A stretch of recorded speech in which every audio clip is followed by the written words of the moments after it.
These next 3 days, we are going to wrap up the book of Judges. Our normal pattern is 2 chapters in the Old Testament and 1 in the New. Psalms and Proverbs spread out intermittently, but since there's 3 chapters left, the reading plan squishes all 3 of them together, and these are 3 chapters that are not fun. The content is actually quite disturbing in these chapters. So, Judges 19 for today. We read, in those days when there was no king in Israel, a Levite staying in a remote part of the hill country of Ephraim acquired a woman from Bethlehem in Judah as his concubine. But she was unfaithful to him and left him for her father's house in Bethlehem in Judah. She was there for 4 months. Then her husband got up and followed her to speak kindly to her and bring her back. He had his servant with him and a pair of donkeys. So she brought him to her father's house, and when the girl's father saw him, he gladly welcomed him.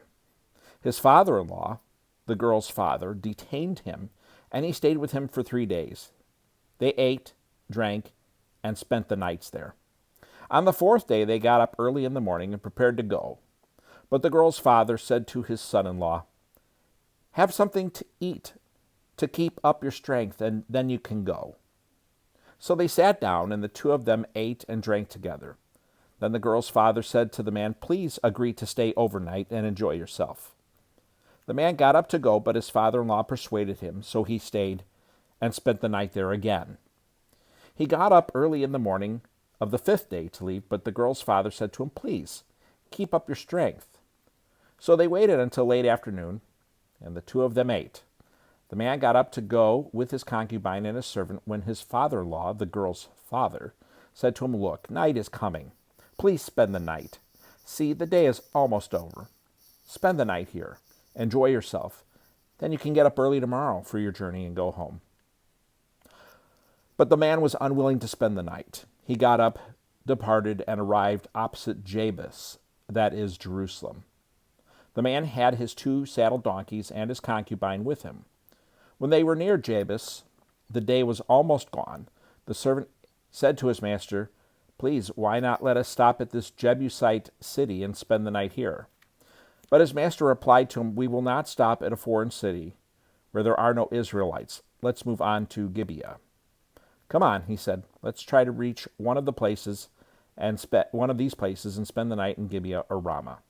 So they continued on their journey, and the sun set as they neared Gibeah and Benjamin. They stopped to go in and spend the night in Gibeah. The Levite went in and sat down in the city square, but no one took them into their home to spend the night. In the evening, an old man came in from his work in the field. He was from the hill country of Ephraim, but he was residing in Gibeah, where the people were Benjamites. When he looked up and saw the traveler in the city square, the old man asked, "Where are you going, and where do you come from?" He answered him, "We're traveling from Bethlehem in Judah to the remote hill country of Ephraim, where I am from. I went to Bethlehem in Judah, and now I'm going to the house of the Lord. No one has taken me into his home, although there's straw and feed for the donkeys, and I have bread and wine for me, my concubine, and the servant with us. There is nothing we lack." "Welcome," said the old man. "I'll take care of everything you need. Only don't spend the night in the square." So he brought him to his house and fed the donkeys. Then they washed their feet and ate and drank. While they were enjoying themselves, all of a sudden, wicked men from the city surrounded the house and beat on the door. They said to the old man, who was the owner of the house, "Bring out the man who came to your house so we can have sex with him." The owner of the house went out and said to them, "Please, don't do this evil, my brothers. After all, this man has come into my house. Don't commit this horrible outrage. Here, let me bring out my virgin daughter and the man's concubine now. Abuse them and do whatever you want to them, but don't commit this outrageous thing against this man." But the men would not listen to him. So the man seized his concubine and took her outside to them. They raped her and abused her all night until morning.